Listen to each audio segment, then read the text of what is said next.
Today on the Fan Show, it is Football Fridays, like promised. So today we have a pretty busy show for you. We actually have David Berger. If you listen to the Fan Show in the fall, then you'll recognize that name. We're having him on the Fan Show today to talk about a coach's clinic that he recently went to. Also gives us a little bit fun insight into the NFL draft. And then we have the quarterback whisperer himself, a fan favorite, Sean McEvoy, is joining the show today to talk about Auburn's spring game and some Atlanta Falcons talk. So we're looking forward to having Sean on the show today. We have all that and much more.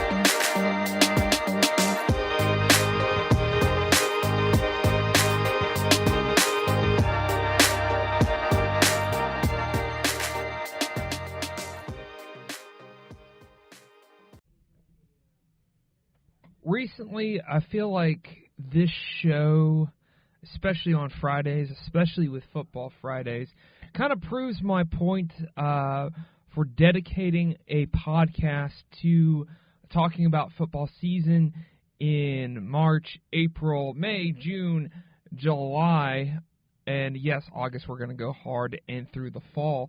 But recently, just some things I saw on social media that I feel like I'm justified for having a podcast where we just talk about football for one whole podcast.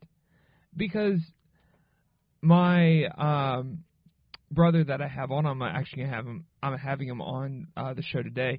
He's probably, this is the most popular choice, but he is a Patriots fan. I know a lot of people feel a lot of certain ways about the Patriots fans that aren't really good, especially down here in Atlanta because of what happened in the Super Bowl. Hey, I get that.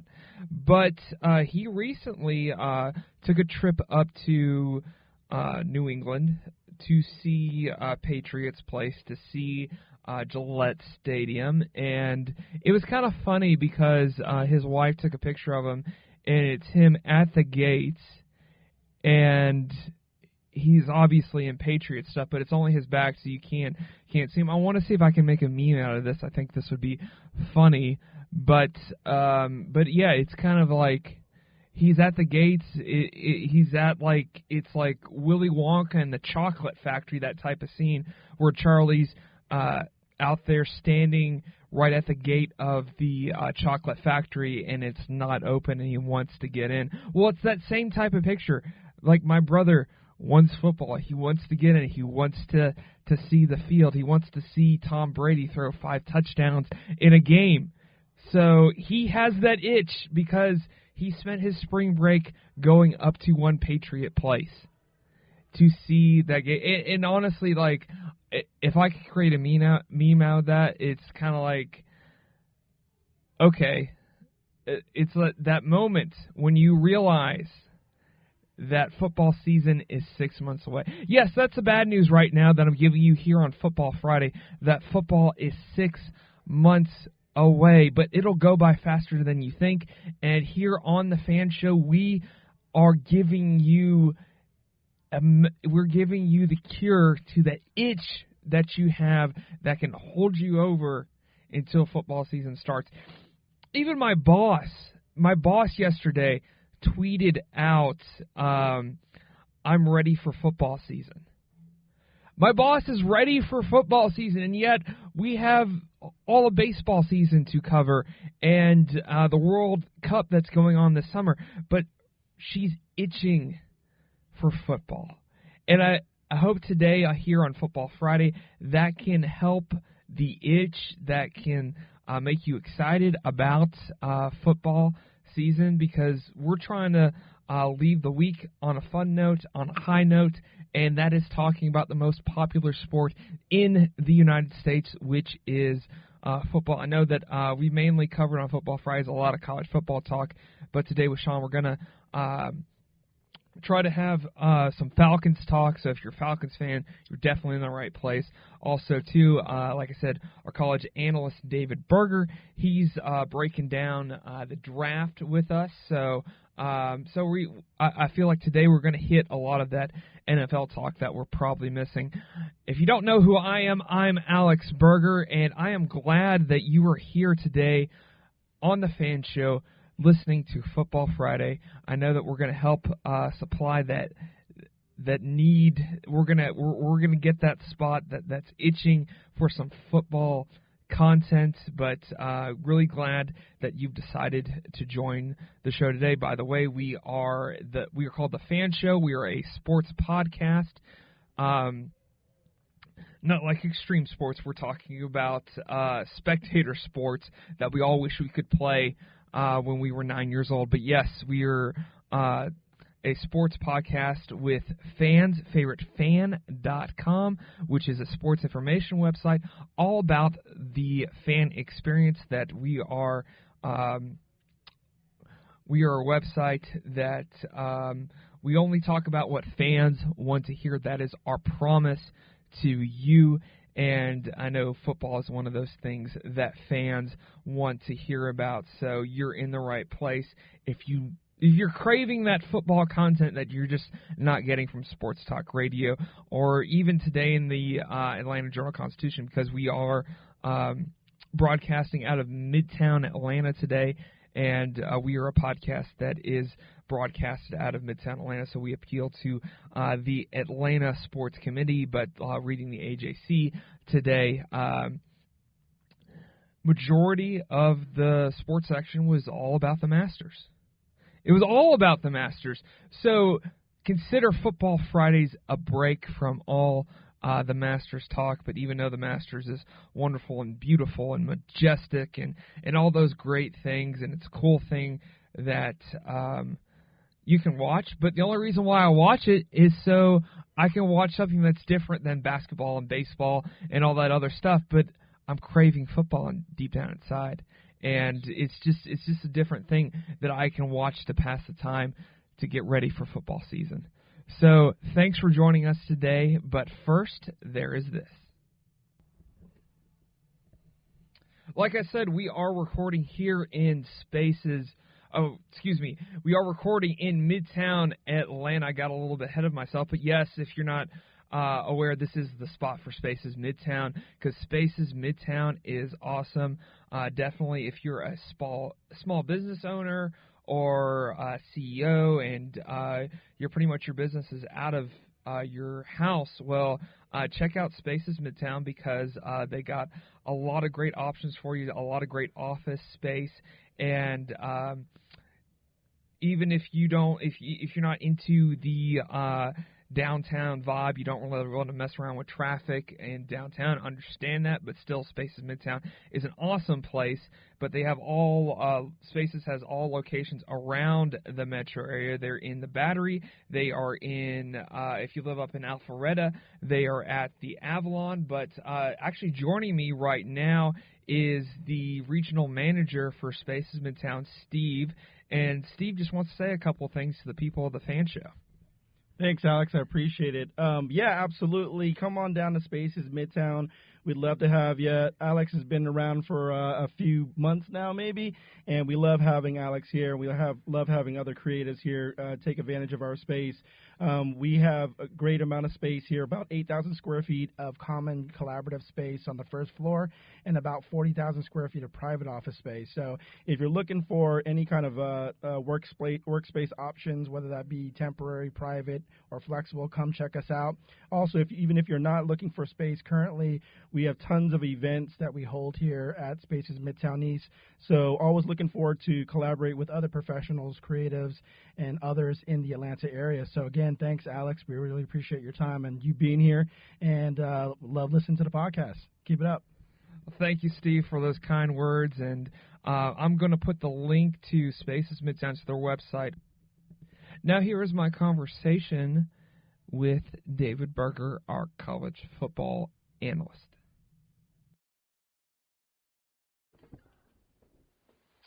Well, we just want to welcome back to the fan show today the man, the myth, the legend, Mr. David Berger is joining Football Friday today. He, if you're not familiar with David Berger, he was our college football analyst back in the fall. We had him on a lot of shows back in the fall. Recently, he talked about the Patriots the last time he was on going into the Super Bowl week, but it's a pleasure to have David back here on Football Fridays to talk about what has been going on in college football recently. He recently went to a coach's clinic. So, David, how are you doing today, man? Pretty good. Good to be back here for Football Friday, as always.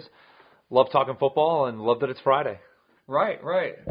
It's always, Fridays is always an awesome day, awesome time here at the Fan Show. And Dave, I just want to start off because I know last Saturday was South Carolina's spring game, and I know there was a little bit of a controversy there with Steve Spurrier showing up to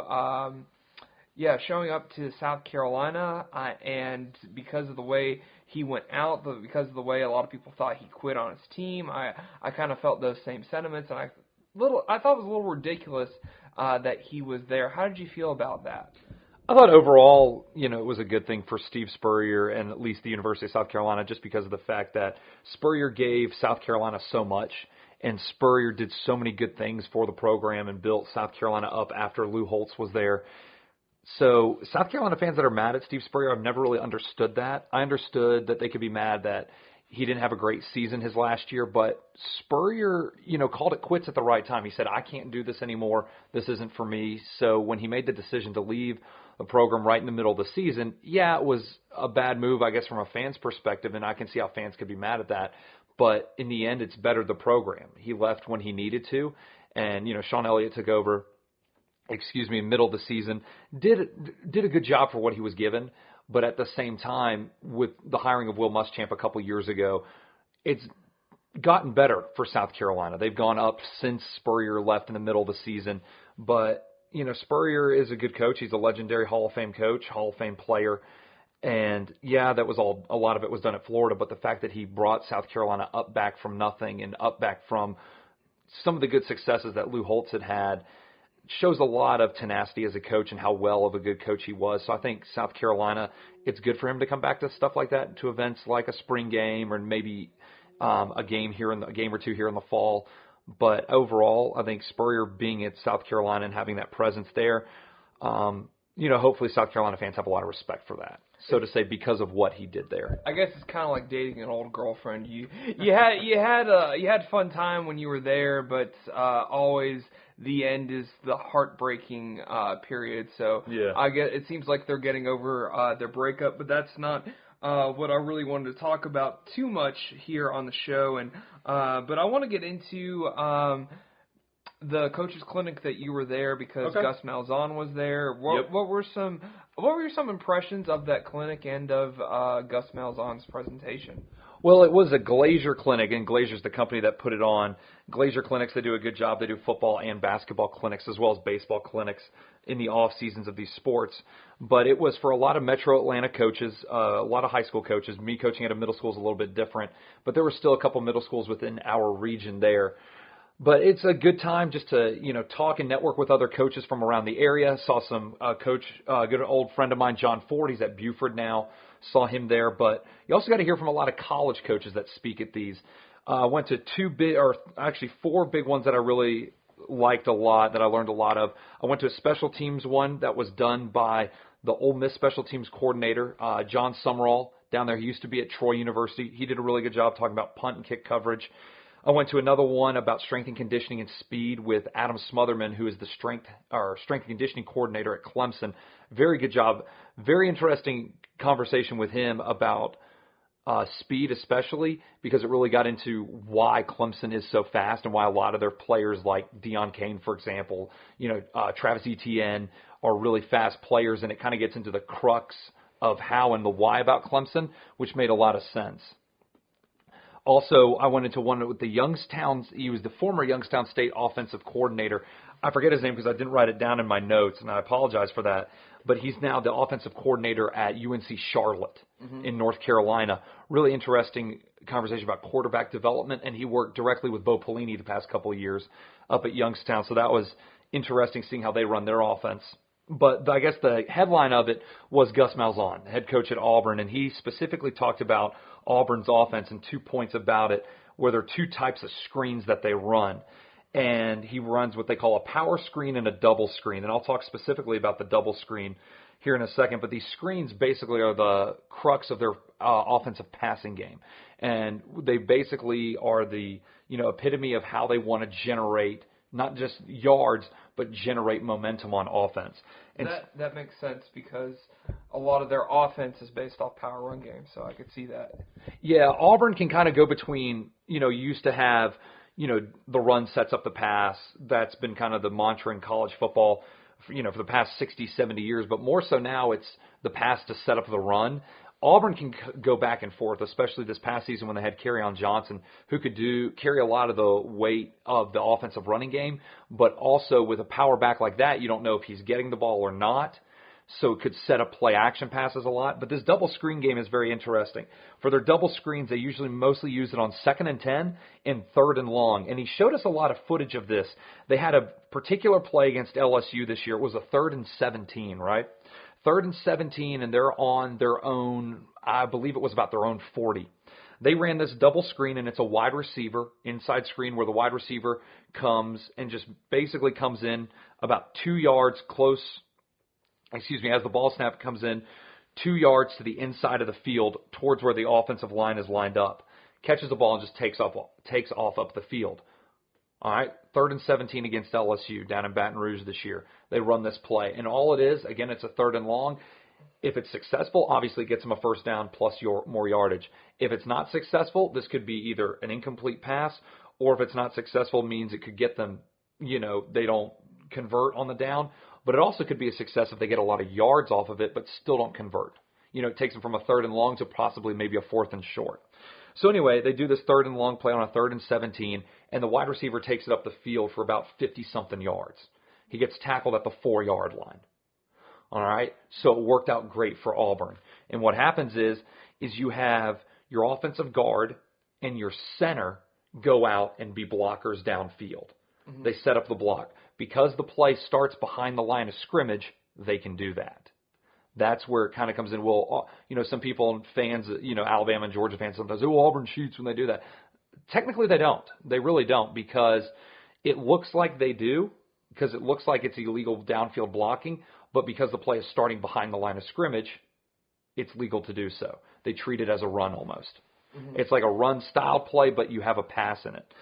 And so Gus Malzahn made a good point. In the film that he showed us, the person got tackled at the 4-yard line, all right, really close to scoring. And he made a good point, and he said, this is why I like this play and I didn't like this play. He says, I like this play because everybody on the right side of the field, where the wide receiver caught the ball, he caught it on the right side of the field and took it up to the right, up the middle, or up that right hash towards the middle of the field, and got tackled on that right hash. He said he liked that part of the play. The one thing he didn't like was the back side of the play, so the opposite side of the play, the left side of that field, where it was just one wide receiver. That one wide receiver was a true freshman this year. I forget his name. Went up and had to block the cornerback. Well, he only blocked the cornerback for about 4 to 5 seconds. Cornerback got free and made the tackle of the wide receiver down at the 4-yard line. That's probably one of those guys who thinks that I'm just here to be an athlete. I'm not here to block anyone. Yeah, well, Gus literally said verbatim, he says, I can't stand this crap when this happens. You have such a great play, and if, again, little things make a big difference. If a little thing like blocking, you don't do it the right way, leads to a tackle, and that's exactly what happened. And Gus said, in our league, meaning the SEC, 1st and goal, and I quote, 1st and goal versus LSU at the 4 is not a guaranteed touchdown. Wow. So with that, he says, a lot of people in the SEC, and if you look at the SEC film, if you have 1st and goal at the 4, they're going to stack the box and put 8 guys in. They stacked the box and put 8 guys in. Gus then brought up the fact that this is, again, part of their offense, where if they get that ball 1st and goal at the 4, and they see 8 or 9 guys in the box, Auburn's going to be throwing the ball on a wide receiver screen to try to score. So I thought that was very interesting to think of. Most people, when you get the ball, first and goal to 4, all right, 8 guys are in the box. We're just going to use Kerryon Johnson power running game, shove it down their throat, see what they can do. Auburn kind of thinks a little outside the box in terms of we're not going to run, we're going to pass. And when they pass at the goal line, example again, first and goal to 4, they're going to pass. They're going to do it on a wide receiver screen. So they're going to use something that's not necessarily characteristic of that down and distance in that location on the field. They're going to try to do something, something that they normally try to do on, 2nd and 10, 3rd and long. They're going to also incorporate it at the goal line as well in order to get a score. He then brought up video clip of they were at first and goal at around like the 5 or 6 against Mississippi State, I think it was this year. It was either Mississippi State or one of their non-conference games. I think it was maybe New Mexico State, one of the two. Anyway, first and goal, 5 or 6 yard line, wide receiver screen. Guy catches it and just takes up off the right sideline, not necessarily cutting so far into the middle of the field or toward the hash. Gets it real quick from Jarrett Stidham, takes it up, touchdown 5 yards out. It also, that thing about first and goal at the 5, catches the defense off guard. They're preparing, Kerryon Johnson, just, take it right up the middle. But when you hit him with the wide receiver screen, catches the defense off guard, and he says they'll mostly do that, they'll close the goal line on first or second down. Try to start there, because if you get the yards but don't score, you get a couple yards closer than you can use your running back to plow it in, or your fullback, if you're old school style football, plow it in. Maybe this is kind of just a little bit fantasy, but do you think on goal lines that they would also incorporate an option read with tagging a wide receiver on the screen in the goal line? Not necessarily. It was interesting you bring up the goal line question, because I asked him specifically about Kerryon Johnson play that they had last year, where he would do, it was almost similar to the Tebow pass, the Tebow jump pass that he did at Florida in 2007 and 2008. And so I asked him specifically about that. I said, was that designed, not just for Kerryon, but did you have that specifically in different game plans for different teams? And he said, no, we always kept it in the playbook in case we needed it in certain situations. And he says we would call it against certain teams at times depending on what we felt like was best. So that let me know that it's not like they game planned for that Kerryon play. They practiced it and had it to know that they're going to run a special play if they need to. And if they need a special play at the goal line, this is it. So Gus is more kind of keeps his play calling options open, not necessarily depending on who they're playing, but they mostly stick to what they do. Auburn is a very this is how we run our offense. No matter what team we're playing, we're going to run our type of offense. They're just going to have to stop it. Auburn this year was fortunate enough to have great athletes at those positions that made a lot of good plays. He showed us film from Texas A&M this year when they went to College Station and played in November, or either late October, early November, and they had great success. And it's kind of got back to that point of, we're going to put people in the right position to make plays. We're not necessarily garnering our offensive game plan depending on who we play. We're going to run our offensive game plan. It's up to the other team to see if they can stop it. So that was one of the big things I took away from Gus, was that he kind of had this mentality, it doesn't matter who we play. We're going to run our offense. You just better darn well stop it. Kind of like this. And I'll tell you this, as a Georgia fan and as a person that grew up watching a lot of Georgia football, and obviously Auburn's not our favorite team, or not my favorite team growing up, I'll say this. Gus Malzahn, got a lot of respect for him. Big football guy, knows what he's talking about, knows X's and O's, and he even said it to us. He's like, I love high school coaches.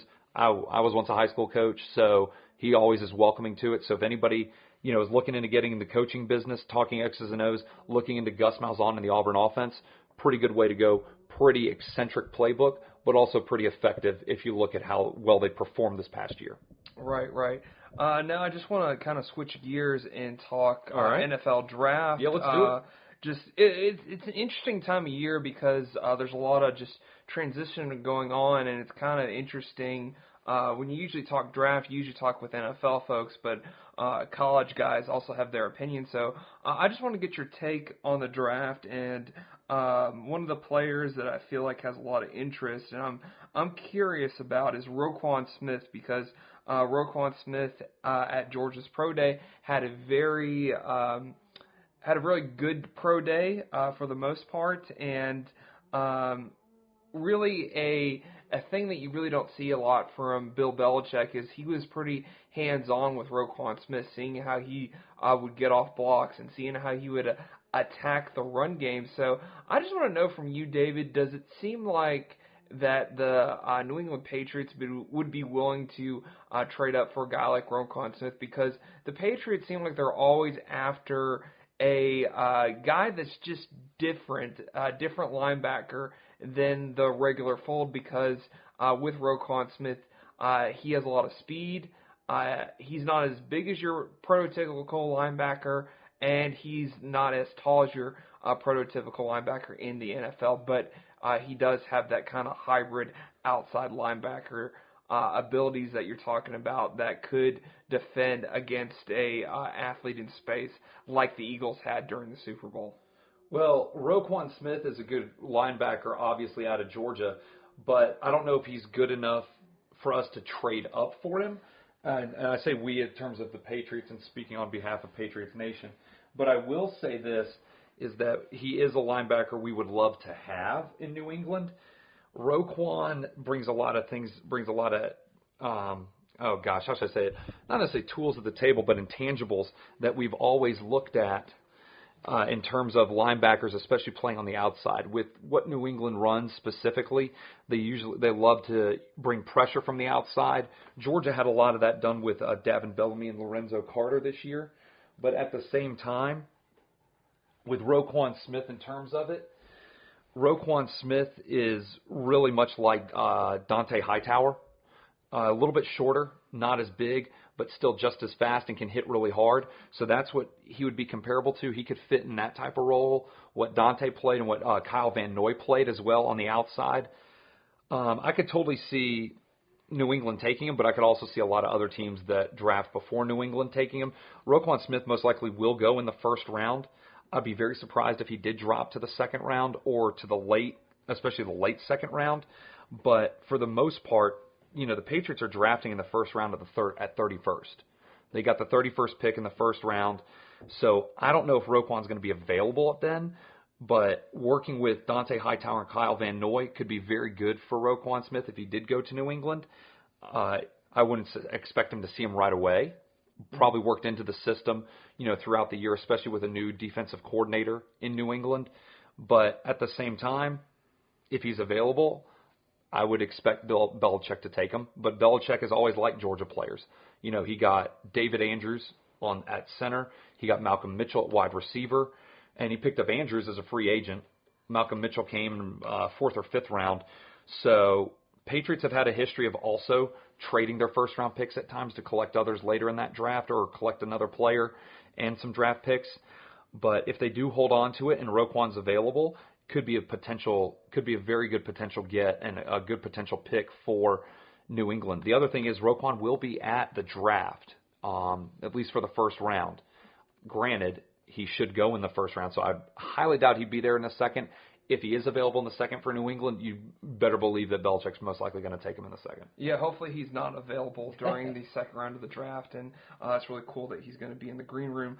But let's just kind of go over just quickly with a couple other Georgia players. Obviously, let's get into Sony Michel and Nick Chubb, where you think they're projected to go, and also to where do you feel like Javon Wims is going to land? Where do you think he's going to get drafted? Because obviously he's not going to get drafted in the first round, but what round do you think he's going to get picked up in? Javon Wims is a very versatile player, but it's kind of hard to tell. He doesn't have a whole lot of film on him from college, being a JUCO transfer, but at the same time, he played so well his senior year that I think his senior films speak for itself. His senior films really carry him. He's very similar to A.J. Green, coming out of Georgia years ago, who's now, top 3 best wide receivers in the league, currently playing for the Bengals. So I think Javon Wims at least will go 3rd round. I don't see him being a top 10 pick or a top round pick. He's a good wide receiver. He's going to be a good NFL receiver. He has the body. He has the height. He has the skill set, especially on those comeback routes and as a deep threat. You don't necessarily see that a whole lot That's why I compare him to A.J. Green, because A.J. runs very good comeback routes. A.J. does a great job in deep threats and can get past coverages. Javen Wims has a lot of that. May not be as fast as A.J. Green, but still, he can get some work. When he gets some work in his speed and agility, he'll be a really good NFL wide receiver. I think I can see him going at least late second round, early third round.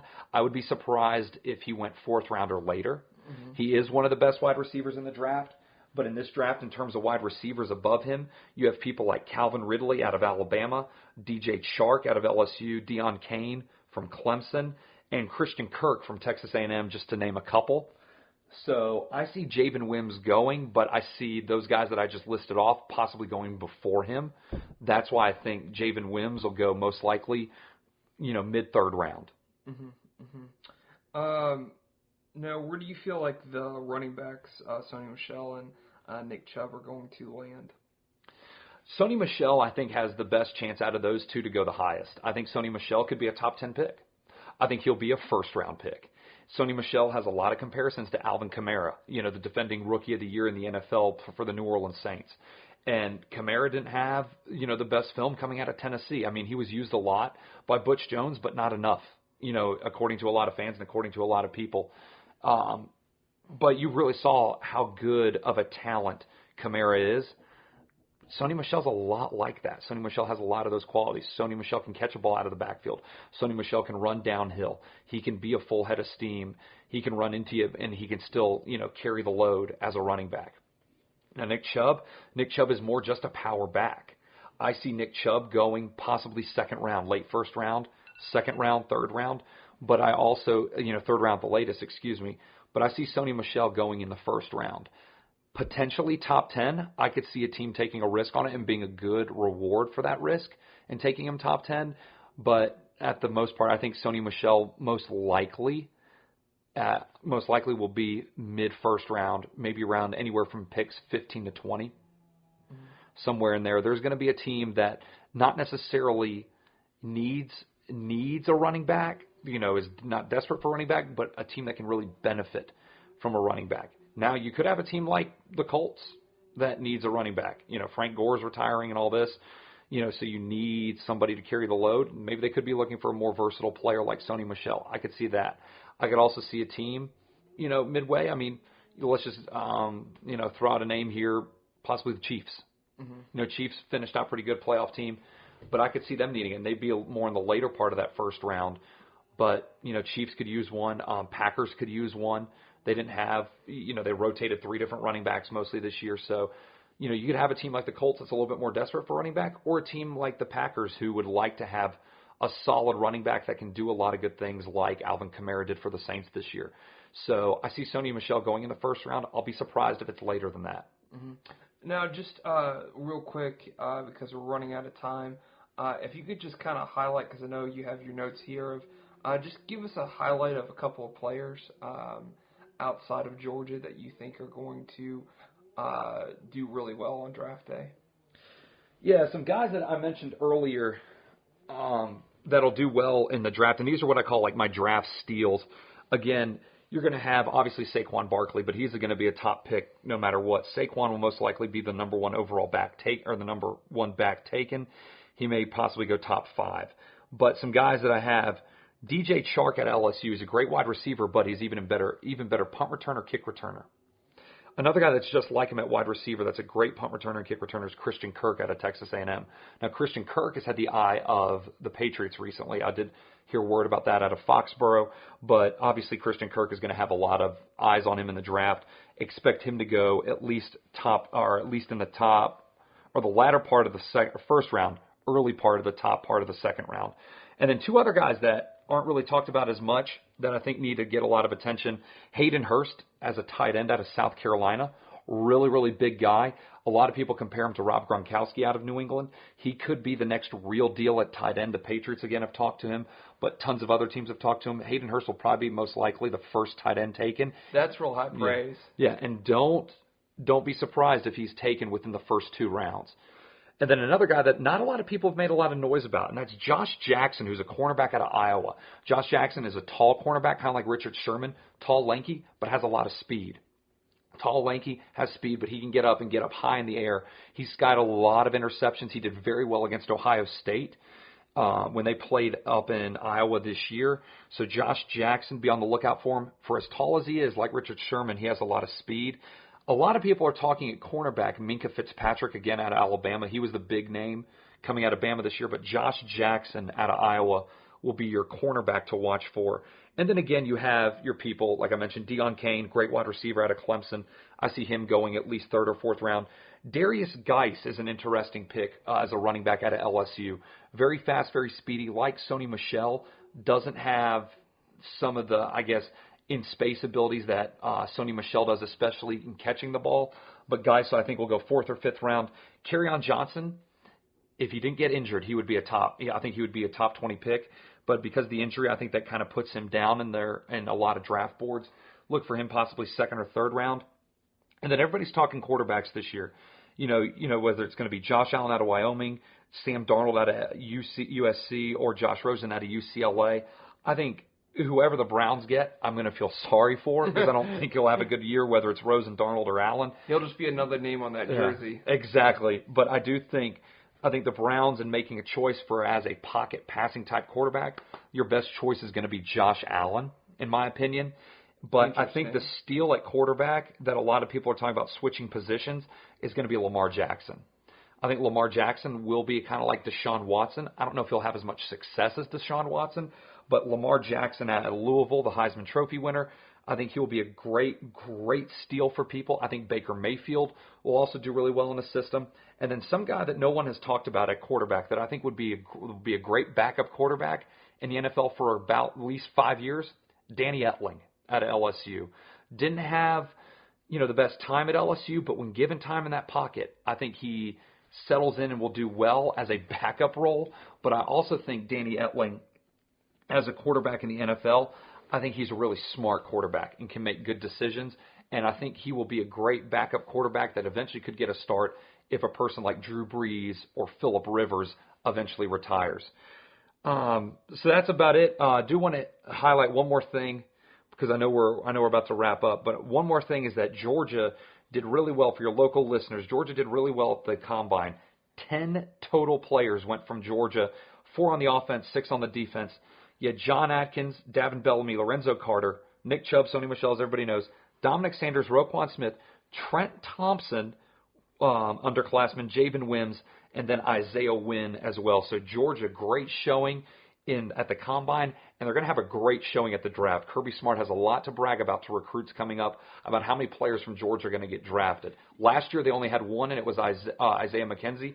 This year they're going to have 10, maybe 11 guys going in this draft. So I'm telling you, Georgia fans, you better start watching this NFL draft because you're going to see some guys that you really liked on Saturdays. You're going to be seeing a lot of them on Sundays. You're going to be seeing them a lot late April getting picked by a lot of NFL teams. And honestly, and I hate to kind of do the Alabama comparison to the Georgia program, but honestly, David, it reminds me of 2007 with the Alabama Crimson Tide. They didn't have any players to get drafted. Yep. And then the next year, it was kind of like the coming out party for Alabama, kind of like how it is for Kentucky with the NBA draft.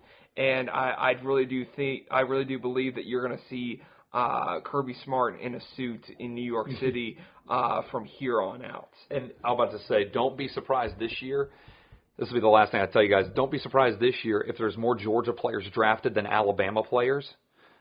Don't be surprised this year. I mean, it may not happen, but if it does happen, don't mark it as, oh my gosh, it's like, the second coming of another national championship, and this is Georgia's turning the. No, this is going to be a regularity now. This is going to be not a regularity, but this is going to be something that's very normal. It's going to be of the norm. It's going to be a regular occurrence every year.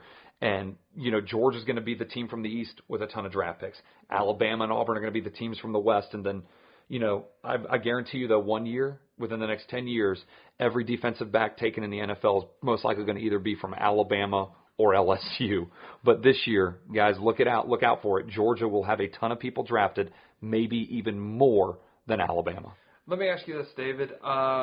What's the best place that we can get in contact with you if people have conversation, want to ask you about this conversation that we had, that have more questions about you bringing your analyst A game here to the Fan Show today. You can reach me at Twitter. That's at the Real Burger, or at the Mr. Burger. Sorry. Twitter at the Mr. Burger, TheMrBerger, and then on Instagram it's Coach D Burger. So just Twitter and Instagram for me. Well, there you go. Like I say, let's just be adults about talking to people on social media. So thanks for joining the show today, David. Hey, anytime, Alex. Thanks for having me on. No problem. I think we need to bring you back and have more of a more in-depth conversation about the draft before it happens. Yeah, definitely, and we could do even post-draft analysis if we want to afterward. All right. Sounds great. Yep. Now here is my conversation with the man, the myth, the legend, David Berger. Well, we just want to welcome back a friend of the Fan Show, the quarterback whisperer himself, Sean McEvoy. Sean, great to have you on today on Football Fridays. And I don't know, it feels like people are starting to get the itch for football. So hopefully we can help provide them with the coverage that is necessary for that itch. Absolutely, man. Yeah, Football Friday. Excited to be back with you, Alex. Well, thanks for being on. And I just first want to start off. I know it's kind of a non-football question, but obviously the Masters are this weekend. It's going on right now, and Tiger Woods has had a lot of struggles. Right now he's tied for 27th on the leaderboard, and that's obviously not where you'd like to see Tiger to be at. But I just want to know if you were his coach, and I've kind of thrown this scenario out with you with Matt Ryan before in the past. But I just want to know if you were his coach, his hitting coach, or just one of the coaches in general, like what would be one of the things that you would say to him from a motivational standpoint? Because it seems like all coaches are the same in that department. Yeah, I mean, especially for his situation, I think it's just to stay within yourself, and just you got through the first day. You hadn't played in this tournament for, 3 years.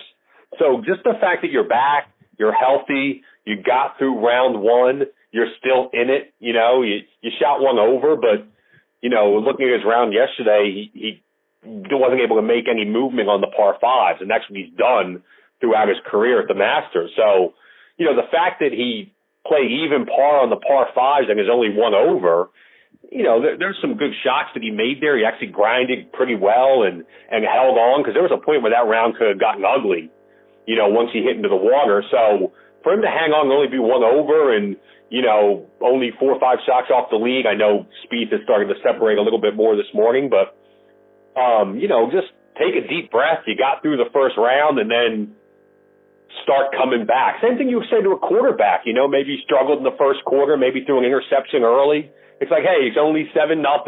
Right. Take a deep breath, come back at it, and do what you can do from here.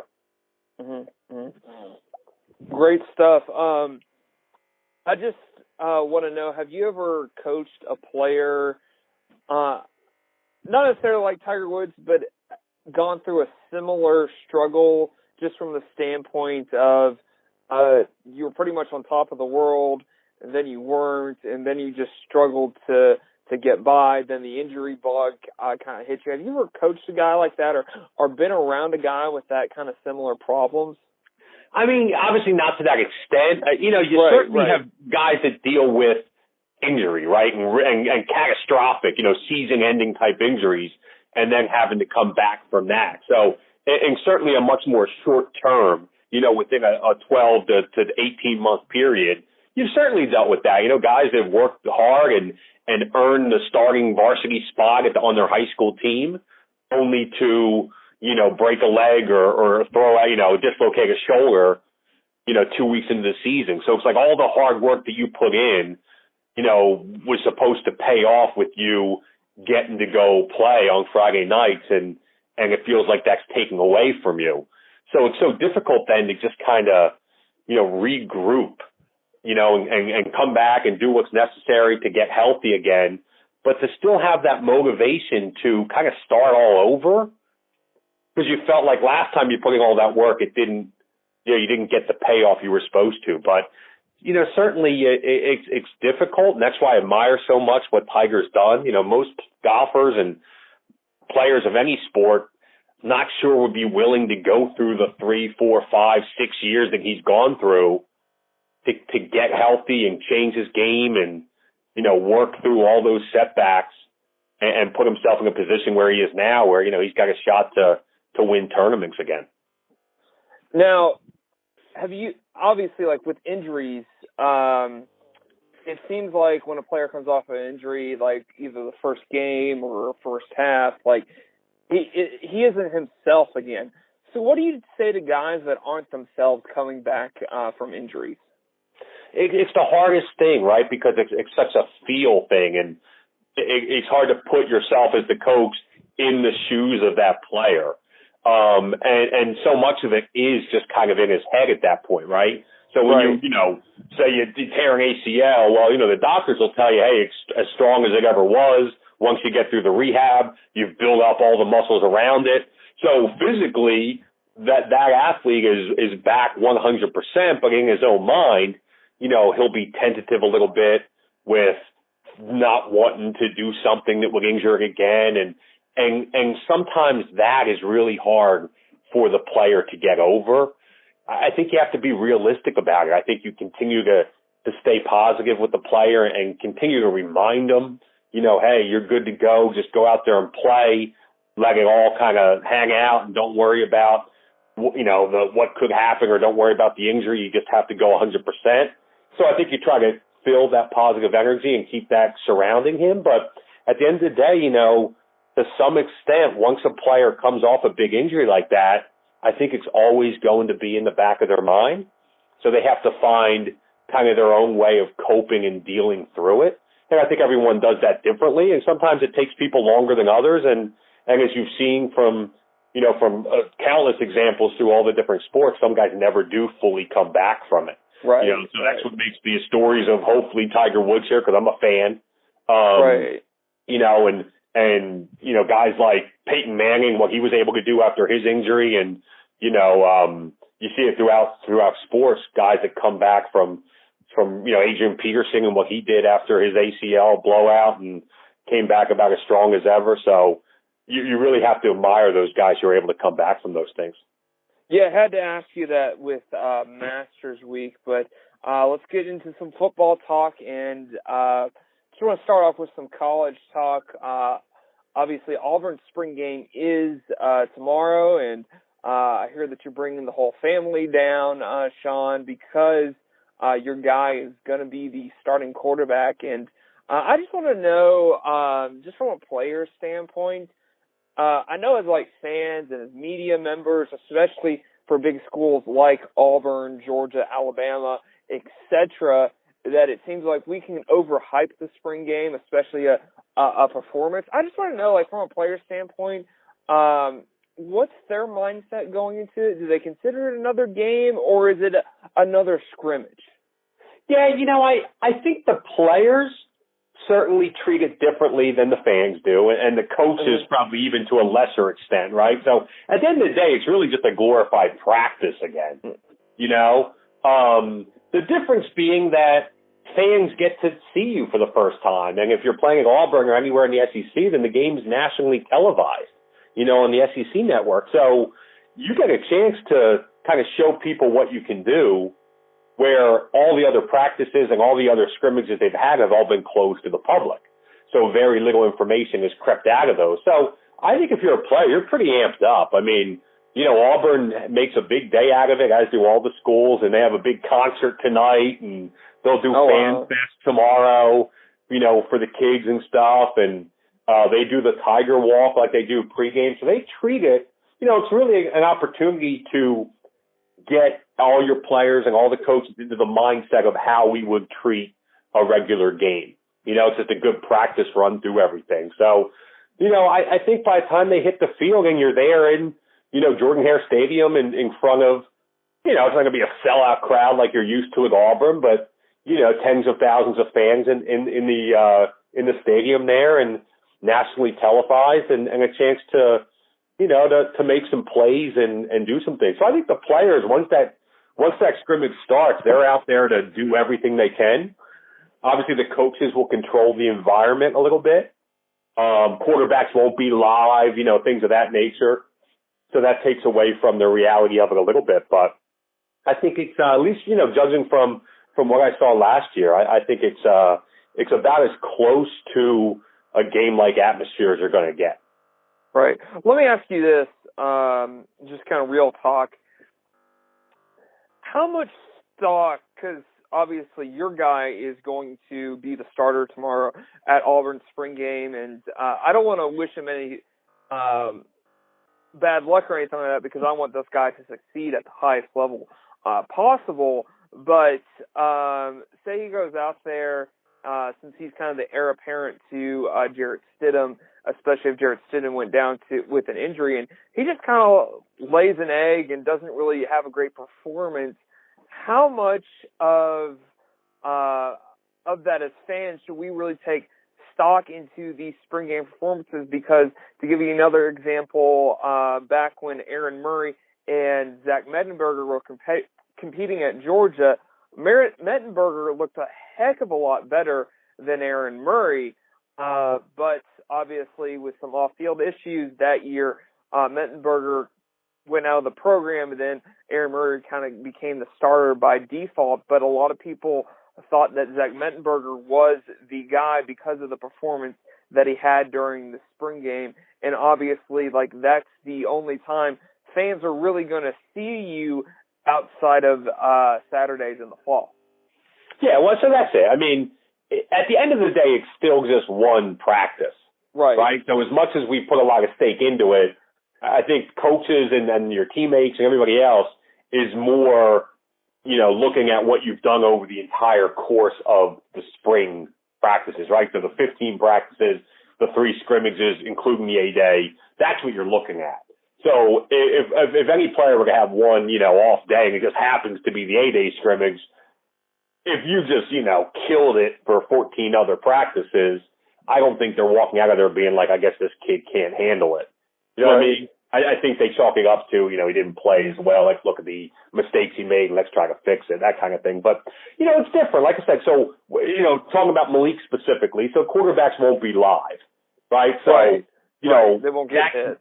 That's a big percentage of what, Malik does very well is uses his feet to create time and create extra plays. And so a lot of times, because the quarterbacks aren't live, you start getting these quick whistles. So automatically, takes away a little bit of the playmaking ability from a quarterback like Malik Willis. But it also gives him a great developmental opportunity to make plays in the pocket, throwing the football, not being able really to use his feet.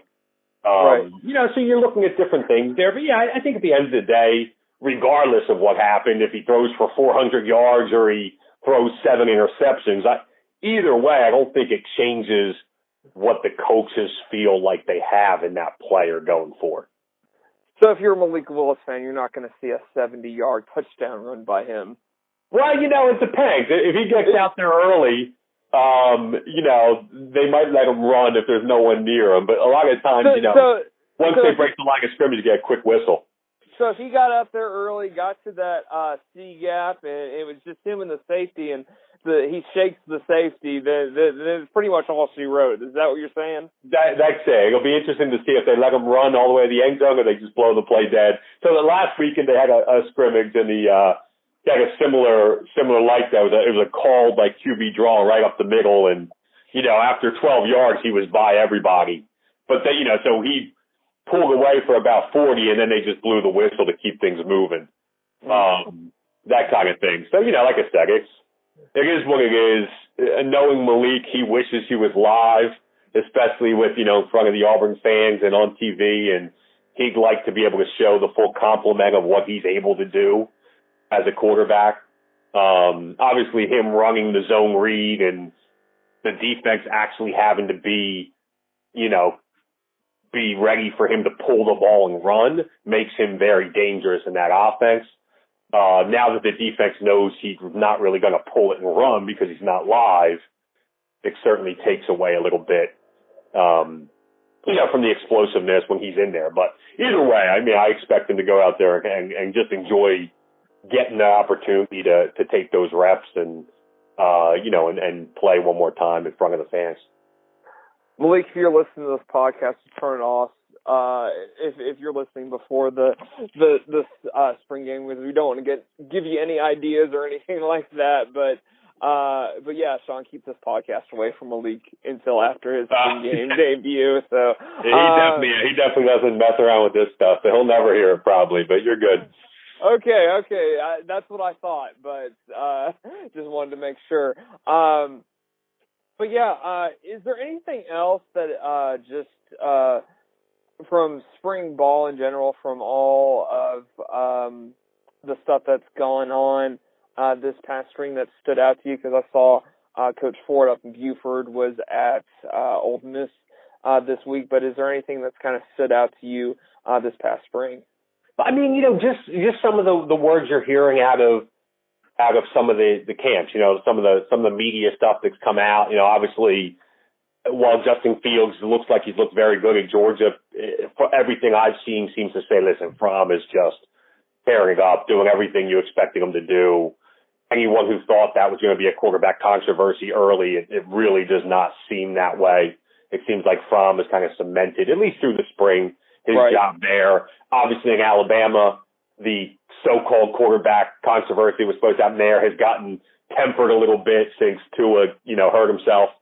So obviously you haven't been able to see Tua out there doing his thing because, obviously he hurt his finger there in that first practice. So now that's been on hold a little bit. Clemson, same thing. It seems like Trevor Lawrence is really doing some things there, and maybe more so than people thought early. It seems like he's really pushing Kelly Bryant here early on. So maybe this is a little too early, but yeah. Do you think that Trevor Lawrence is going to get playing time or could compete for a starting job at Clemson? I mean, that's, obviously we talked about this before. He was certainly ready to do that. He's that type of player coming out of high school. He's the type of guy who could start right away. Certainly physically capable because of what they had there. Kelly Bryant winning a lot of games with his style of quarterback play. And then the fact that Hunter Johnson's there as well. I mean, so I didn't know how that was all going to pan out, but just from the little bit I've seen kind of sneak out there through the media at Clemson, I haven't heard a thing about Hunter Johnson, and seems to be all the talk about Trevor Lawrence. So now it's just a matter of, similar to what, Georgia had to do last year and similar to, some of the things other programs have to consider is how do we replace, similar to like Alabama, how do we replace the guy who's won for us, 10, 20 games, gotten us all the way into the college football playoffs for a freshman. Right. And obviously, you saw what happened at Alabama late and looking at it again this year and maybe something that Clemson's considering. So it'll be interesting. But, yeah, overall, I think you're just trying to get through spring practice healthy. And, I think a lot of us fans and the media try to hype up quarterback controversies and situations in different places because it's just fun to talk about this time of year. And I'm no different. But overall, yeah, not a lot coming out so far this spring. Right.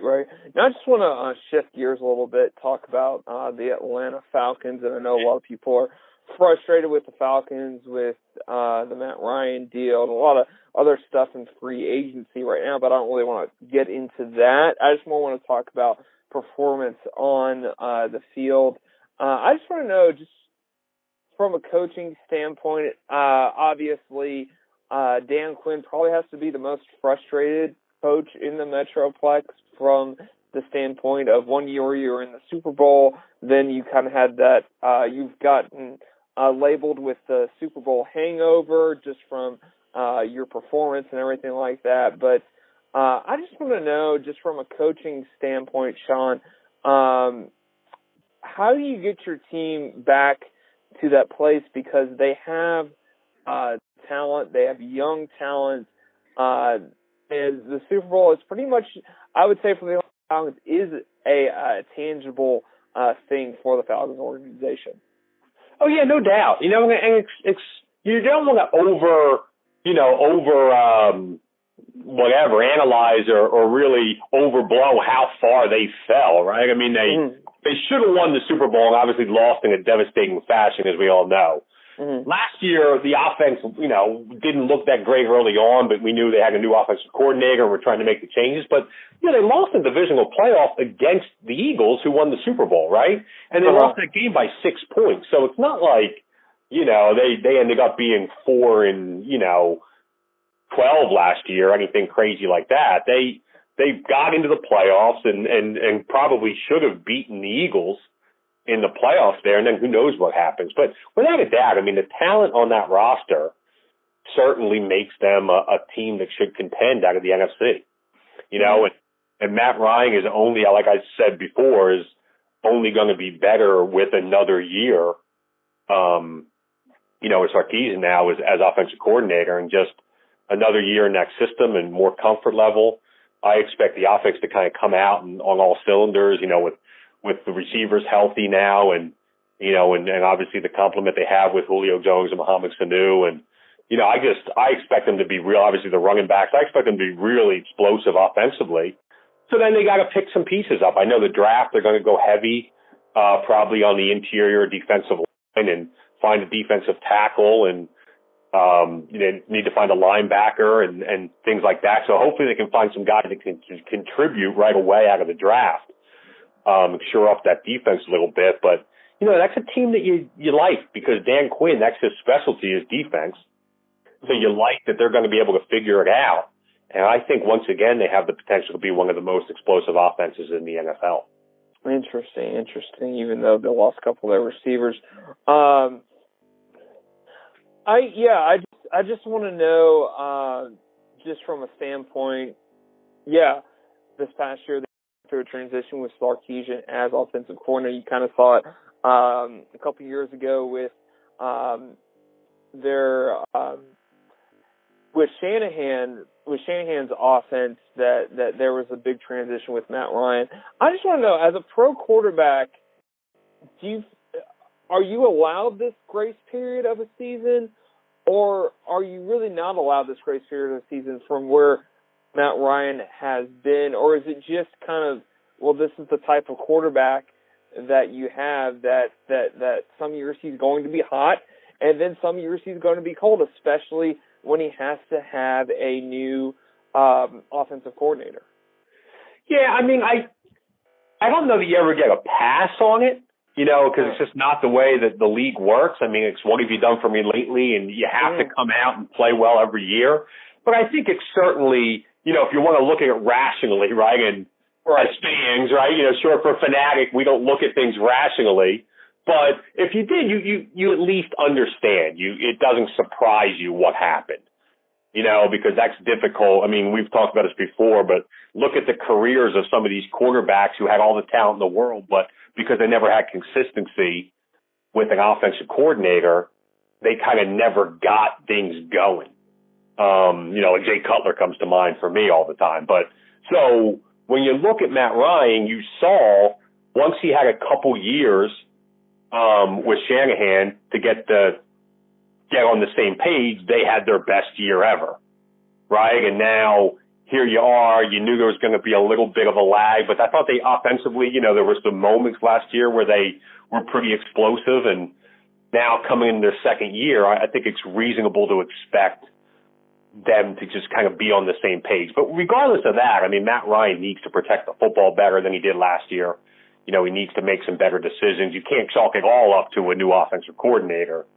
But let's be realistic. Like, Matt Ryan wasn't really good 2 years ago and then stopped being good last year. Right. Realistically, he's more or less the same player as all these guys are year in, year out. A couple different play calls, a couple different decisions is usually what swings you from maybe an NFL MVP caliber year like he had 2 years ago, and what ended up last year. So I expect him to bounce back. And, is he ever going to have a year like he had 2 years ago? Who knows? But I think it's going to be closer to that than what it was last year. Mm-hmm. But is it the little nuances of an offense that kind of throw you off your game a little bit that you have to get used to, and that you have to. And it seems like it just takes a season to do that. I mean, you look at.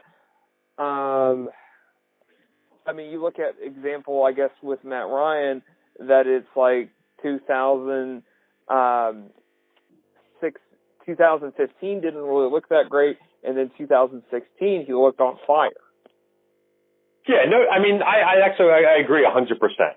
No doubt about it. You could say the same thing about Philadelphia, and that's kind of the way it goes, that there's nothing more important than the quarterback and the offensive coordinator being on the same page. And the more that the quarterback can be an extension of that offensive coordinator on the field, obviously the more value that brings as well. So, it's more than just the quarterback being able to execute the plays that are called. It's about the quarterback being able to kind of think the same way that the offensive coordinator is. All the credit that went to Peyton Manning in his heyday in Indianapolis was he was basically just calling the offense on the field, in real time. We've talked about this before when we talk about RPOs and things of that nature, but if the quarterback at the line of scrimmage right prior to the snap can put you in a good situation and then call the play and run it, that certainly is an advantage over the offensive coordinator having to call the play before you break the huddle and then hope it's okay once the defense gets lined up, right? So the more, information and the more knowledge of the system the quarterback has, the more he can help put you in a good position to snap of the ball. And that just comes with time and working together and knowledge. Mm-hmm. Well, great stuff as always, Sean. Where's the place that we can get in contact with you on social media if we have any questions about this conversation that we had today? Yeah, find me on Twitter. It's QB Coach McEvoy on Twitter. So I'll be, probably tweeting about Auburn's A-Day game tomorrow. Right. Maybe some Masters stuff if Tiger goes on a tear. So definitely, man. Definitely. So you're bringing the whole family down to Auburn. Yeah, they do such a cool job down there. We did it last year. Obviously, it was Malik's first year, and we wanted to be there for it. And we'll go stay at the hotel at Auburn right there in the university. We'll stay there all weekend. Tomorrow's Fan Fest, so kids will get their faces painted. They got those bouncy houses and all that crazy stuff. So it'll be a blast. Mm-hmm. Is it a 12 o'clock kickoff or later? It's a 3 p.m. tomorrow. 3 p.m. Okay. 3 p.m. Yeah, so it's on, I'm sure, SEC Network, so it'll be live if you want to check in. Right. I think that's why the SEC got the SEC Network, because of things like that. So. Yeah, it's awesome. I mean, they'll televise every single game, every single spring game of the entire SEC. Throughout the next few weeks. So. Yeah. Well, thanks for being on the show today, Sean. You got it, Alex. I'll talk to you soon, pal. All right. Again, just want to thank Sean and David for coming on the show today. Guys both did an awesome job with just hitting it hard from an analyst standpoint. Always appreciate this. I'm going to try to make this part of the show quick, but be sure to check out fansfan.com. That is the mothership for this podcast. Also, too, you guys are awesome. You guys are. We appreciate the listeners that listen to the fan show. So be sure to check Fan out on social media. Maybe you found us through social media, but I'm going to put all the links in the show description. So be sure to hit that like button if you like what you heard, because that like button goes faster in media than I think a lot of people realize. So be sure to hit that like button. Also, too, if you want to give your input, give your opinions, the comment section is the best place to do that. I know a lot of sports talk radio places, they don't really have that advantage, so to get instant feedback, but we do, and we'll definitely get back to you. I know that there's been some comments on the YouTube channel that have been awesome, so keep on bringing those comments. Also, too, you can find me on Twitter if you want to find me, tweet at me.